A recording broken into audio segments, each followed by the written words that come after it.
یہ ویڈیو صرف ان لوگوں کے لیے ہے جو کہتے ہیں کہ ہمیشہ میرے ساتھ برا کیوں ہوتا ہے۔ وہ لوگ ہمیشہ گلے شکوے کرنے لگ جاتے ہیں کہ میرے ساتھ ایسا نہیں ہونا چاہیے، ایسا کیوں ہو رہا ہے میرے ساتھ۔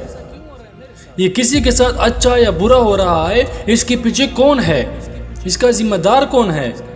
تو آپ ویڈیو کو اینڈ تک دیکھیے گا۔ اس ویڈیو میں آپ لوگوں کو ایک کہانی سناؤں گا جس سے آپ لوگوں کے جینے کا طریقہ بدل جائے گا، اور پھر آپ کبھی بھی گلہ شکوہ نہیں کریں گے۔ میرے ابو نے زندگی بھر کسی اور پر انحصار نہیں کیا۔ انہوں نے اپنے بل بوتے پر جینے کا سبق مجھے بھی سکھایا۔ میں نے ان کی زندگی سے نتیجہ خاص کیا کہ جب تک میں اپنی زندگی کی 100% ذمہ داری خود نہیں اٹھاتے، زندگی رکی رہے گی، جامد رہے گی، آگے نہیں بڑھے گی۔ میں نے ان سے سیکھا کہ زندگی شکایتیں کرتے رہنے سے نہیں بلکہ ذمہ داری لینے سے بدلتی ہے۔ آدھی ذمہ داری لینے سے آدھی زندگی نہیں بدلتی، پوری ذمہ داری لینے سے بھی ساری زندگی نہیں بدلے گی۔ حیران مت ہو، شروع میں تھوڑی سی زندگی بدل جائے گی، لیکن ذمہ داری اٹھائے رکھنے سے جلدی ساری کی ساری زندگی بدل جائے گی۔ اگر کبھی بھی آپ نے زندگی میں شکایتیں کی ہیں، دوسروں کی وجہ سے خود کو پیچھے رہ جانے کا رونا رویا ہے، تو سمجھ جائیے آپ اپنی زندگی کے گاڑی میں ڈرائیونگ سیٹ پر خود بیٹھنے کے لیے ابھی تیار نہیں ہیں۔ میری زندگی غربت کی حالات سے خوشحال کی شاہراہ پر کیسے پہنچ گئی؟ سب کو لگتا تھا کہ یہ کوئی معجزہ ہوا ہے، کوئی معجزہ ہے، معجزہ ہی تو لگتا ہے نا، کیونکہ کوئی سفارش نہیں تھے، بڑے لوگوں سے تعلقات نہیں تھے، پرچی نہیں تھی، سیاستدانوں کی حمایت نہیں تھی، وزیروں تک دسترس نہیں تھے، ساتھ چلنے والے لوگ نہیں تھے، یوں کہے کہ کامیابی کا دروازہ کھلنے کے لیے کوئی چابی نہیں تھی، ساتھ دینے والے رشتہ دار نہیں تھے، ریفرنس بننے والے دوست نہیں تھے، فیملی بیک گراؤنڈ نہیں تھے، پیسے نہیں تھے، تجربہ نہیں تھا، قسمت نہیں تھی، وسائل نہیں تھے، مواقع نہیں تھے، اگر مواقع تھے تو ان سے فائدہ اٹھانے کا سلیقہ نہیں تھا، سمجھ نہیں تھا، شعور نہیں تھا، سچ پوچھئے تو کچھ بھی نہیں تھا۔ ہاں اگر تھا تو ایک جذبہ تھا، ایک تڑپ تھی، ایک آگ تھی، ایک جوش تھا، ایک خواب تھا، ایک خواب تھا کچھ بڑا کرنے کا۔ لیکن کیا یہ جذبہ، یہ تڑپ، یہ آگ، یہ جوش، یہ خواب کامیابی کی شاہراہ تک لانے، سر اٹھا کے جینے کے لیے کافی ہے؟ سچ تو یہ ہے کہ نہیں۔ ہاں یہ سب ضروری بہت تھے، ان کے بغیر کامیابی کو اپنی طرف مائل کرنا ممکن نہیں تھا، لیکن کوئی چیز ہے جو ان سب سے بڑی تھی، اہم تھی، اور زندگی ساز تھی۔ تو وہ کیا تھی؟ وہ سوچ کی ذرا سی تبدیلی تھی، ایک اندازی فکر تھا، چیزوں کو دیکھنے اور پرکھنے کا ایک نیا زاویہ تھا، وہ ایک احساس تھا، ذمہ داری کا احساس تھا، جس نے دل میں اس سوچ کو جگہ دی کہ اس وقت میں جہاں بھی ہوں، جس حال میں بھی ہوں، جس طرح کی بھی زندگی جی رہا ہوں، اور جو بھی ناکامیاں، مایوسیاں، تنگ دستیاں، ناسودگیاں اور بدحالیاں میرے زندگی کو گھیرے ہوئے ہیں، اس کی ذمہ داری صرف ایک ہی شخص پر عائد ہوتی ہے، اور اس کا نام ہے میں۔ میرے سر جھکا کے جینے کی ذمہ داری خود میرے اپنے سر ہے۔ میری ناکامی کے میرے والدین ذمہ دار نہیں ہیں، نہ معاشرہ ہے، نہ اساتذہ ہے، نہ اسکول ہے، نہ تعلیمی ادارے، نہ حکومت، نہ معاشی و اقتصادی صورتحال، نہ ہی مہنگائی کا پہاڑ۔ میں نے خود کو سمجھا لیا کہ میری ناکامیوں اور نامرادیوں کے پیچھے نہ امریکہ ہے، نہ عیسائیہ، اور نہ کوئی عراق کا ایجنٹ ہے، نہ اس کی ذمہ داری دہشت گردوں پر ہے، نہ ملک کی سیاسی جماعتوں پر۔ اپنی ناکامیوں اور شکست کی ذمہ داری صرف اور صرف مجھ ہی پر عائد ہوتی ہے، بس میں خود ہی ذمہ دار ہوں۔ آخری میری سوچ میں ایسی تبدیلی آئی کیسے؟ سادہ سی بات ہے، میری زندگی کے 24 سال ان تمام چیزوں سمیت بے شمار شخصیات، واقعات اور حالات کو اپنے آگے نہ بڑھ سکنے کا قصوروار قرار دے کے دیکھ لیا، لیکن کچھ فائدہ نہ ہوا۔ میں نے اپنے علاوہ ہر چیز کو اپنی ناکامی کا ذمہ دار ٹھہرایا، لیکن زندگی نہ بدلی، زندگی ٹھہری رہی۔ میں سر جھکا کے جیتا چلا گیا، لیکن جس دن میں نے سوچ لیا کہ اپنی زندگی کے بدلنے یا نہ بدلنے کی ذمہ داری میرے سوا کسی اور پر عائد نہیں ہوتی، اور نہ ہی اپنے سوا کسی اور کو میں اپنی ناکامی کا الزام دوں گا، وہی دن میری زندگی میں ایک شاندار تبدیلی کا آغاز ثابت ہوا۔ میں نے خود سے پکا عہد کر لیا کہ میں ہی ذمہ دار ہوں، اور جب تک میں ذمہ داری کا حق ادا نہیں کروں گا کچھ نہیں بدلے گا، زندگی وہی کی وہی رہے گی۔ میں نے سیکھ لیا، سمجھ لیا کہ میری زندگی میں جو کچھ بھی ہو چکا، اسے کسی نہ کسی طرح میں نے ہی ہونے کا موقع دیا، میں نے اس کا وجہ بنا، میں نے اس کو راستہ دیا، اور آگے میری زندگی میں جو کچھ بھی ہوگا اس کی ذمہ داری میں کبھی کسی اور پر عائد نہیں کروں گا۔ میں کلی دل سے نتائج کو تسلیم کروں گا، واضح ثبوت ہونے کے باوجود کسی اور کو اس کا ذمہ دار نہیں ٹھہراؤں گا بلکہ خود کو ہی ذمہ دار ٹھہراؤں گا، اور پھر میں نے ایسا ہی کیا۔ ایسا کرنا بے حد مشکل تھا، آسان نہیں تھا، تلخ تھا، تکلیف دہ تھا۔ کئی بار ایسا کرنا خود کے خلاف اعلان جنگ سے کم نہیں تھا۔ بیشتر دفعہ اندر کی دفاعی فوجی پوزیشنیں سنبھال کر خود کے دفاع کا ارادہ کر لیتی تھی، لیکن میں نے توپوں کی رخ خود کی طرف ہی موڑے رکھا۔ مجھے لگا اس طرح ذمہ داری نبھانے سے میں خود کو مار ہی ڈالوں گا، خود کو کچل ہی دوں گا، لیکن وقت نے ثابت کر دیا کہ ہر بار ذمہ داری لینے کے بعد مجھے خود کی کوئی نہ کوئی خامی، کمزوری اور بہتری کا سراغ مل ہی جاتا، اور یوں میں نے دوسروں کو بدلنے کی بجائے خود کو بدلنے سے سفر کا آغاز کیا، اور کمال ہے کہ سفر راگا نہیں گیا، الحمدللہ۔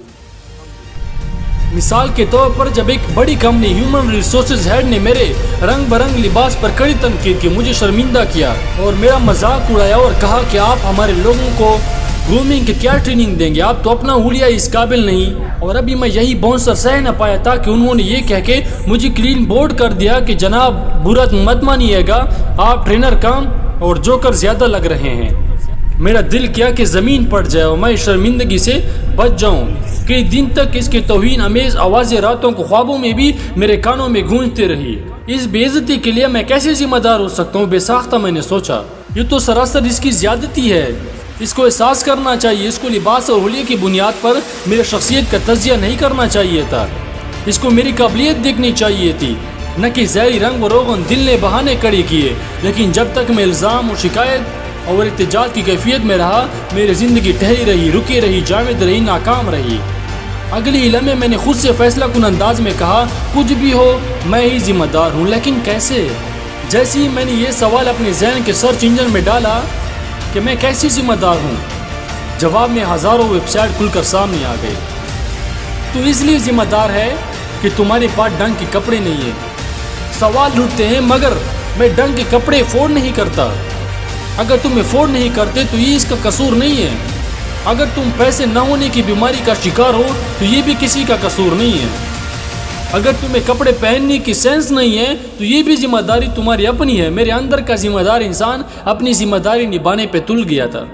اگر تمہیں اسے اس قابل نہیں لگے کہ وہ تمہارے ساتھ عزت سے پیش آئے تو بھی تم ہی اس کی ذمہ دار ہو۔ یہ ذمہ داری لینا سب سے مشکل کام تھا، اس لیے کہ تمہیں پتہ ہونا چاہیے کہ کاروباری دنیا میں لوگ کن باتوں سے ایک دوسرے کو جج کرتے ہیں۔ تمہیں احساس ہونا چاہیے کہ جس چیز کی ٹریننگ تم دوسروں کو دینے آئے تھے اس پر تمہیں واقعی مکمل عبور نہیں ہے۔ تمہیں وہ تمام تقاضے پورے کرنے چاہیے تھے جو ایک کامیاب ٹرینر کے لیے ضروری ہیں، اور چونکہ تم اسے ایک کامیاب ٹرینر نہیں لگے اس لیے تمہارے ساتھ اس نے وہی سلوک کیا جو ایک دوسرے کامیاب ٹرینر کے ساتھ کرتا۔ لہٰذا اگر تم اسے ایک کامیاب ٹرینر نہیں لگے تو بھی یہ تمہارا خود کا قصور ہے۔ اگر اس نے تمہیں عزت نہیں دی تو اس کو کم ظرف کہنے سے تمہاری زندگی آگے نہیں بڑھے گی۔ تمہاری زندگی تب آگے بڑھے گی جب تم یہ سیکھ جاؤ گے کہ قابل عزت کیسے لگنا اور بننا ہے۔ میرا دماغ خیالات، انوکھی سوچوں اور پرجوش احساسات سے بھر گیا، اور پھر میں نے سوچا کہ کم پیسوں کے باوجود اپنی لباس اور شخصیت اور حلیوں کو کیسے پروفیشنل رکھنا ہے۔ میں نے سیکھ لیا کہ بے سر و سامانی کے باوجود کلائنٹ کے سامنے کیسے خود اعتمادی کے ساتھ بیٹھنا ہے۔ میں نے سیکھ لیا کہ کیسے اپنے اندر کے حالات کے منفی اثرات کو باہر کی دنیا پر بلا وجہ ظاہر ہونے سے روکنا ہے، کیسے ایک رکاو کرنا ہے۔ پھر واقعی پاکستان کرکٹ بورڈ میں قومی کرکٹ ٹیم کو پرفارمنس کی ٹریننگ دیتے ہوئے میں نے وہ برم قائم رکھا۔ میں سب سے پہلے قذافی اسٹیڈیم پہنچتا اور سب سے بعد میں نکلتا تاکہ کوئی مجھے پیدل یا ویگن میں کبا ہو کے کڑا ہوا نہ دیکھ لے۔ جب میں کڑکتی دوپہر میں پیدل ہی چلتا رہتا، لیکن یہ جانتا کہ شدید گرمی میں بھی کارپوریٹ دنیا میں لوگ سوٹ اور ٹائی پہنتے ہیں، لہٰذا میں بھی کوشش کر کے وہی پہنتا، اور ملاقات سے پہلے اس کمپنی کے واش روم میں جا کے کتنی دیر اپنے پسینے سکھاتا اور حلیہ درست کرتا، اور پھر ان کے کانفرنس کے روم میں ایسے ہی دکھائی دیتا جیسے وہ مجھے دیکھنے کی توقع کرتے تھے۔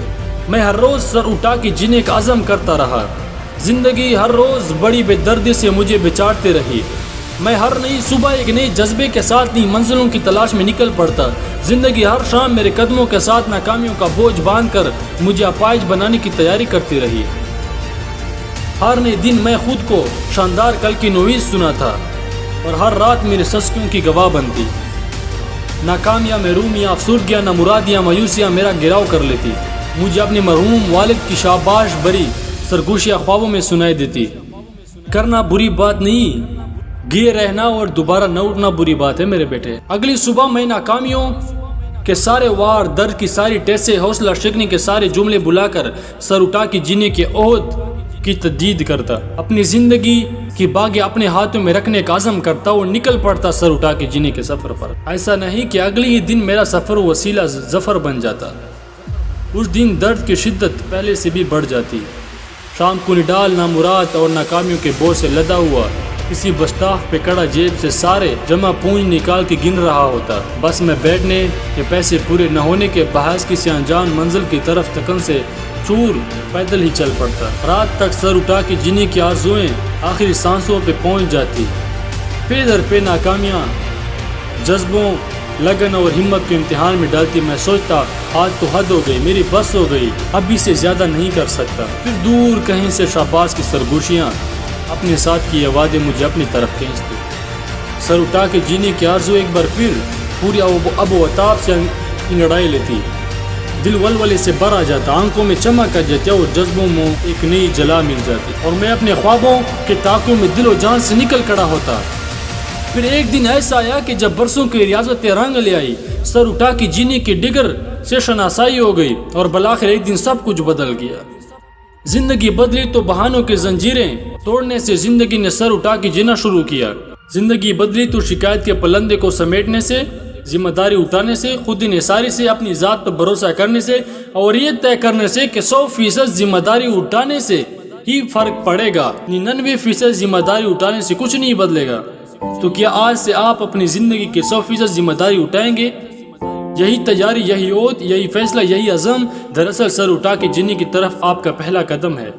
تو کیا آپ سر اٹھا کے جینے کے لیے تیار ہیں؟